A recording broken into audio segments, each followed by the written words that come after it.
कवितार शीर्षक ग्राम थूलीर भक्ति।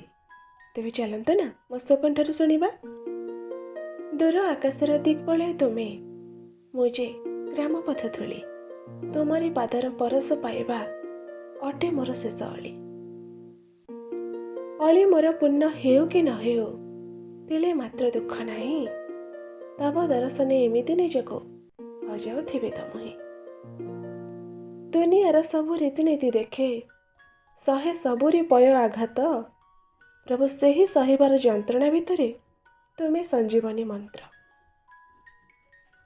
नुहे मो साकार नाही मो आकार, किए बा पारिबी दे, एतिकी पारिबी सुखे अबा दुखे, प्रभु तुमको भूलिबे नाही।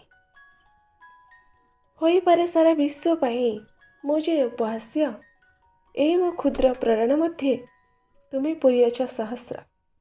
प्रभु तुमे पुरियछ सहस्र। धन्यवाद। जय जगन्नाथ। कविताटी भल लगी लाइक शेयर एवं सब्सक्राइब करने को अनुरोध।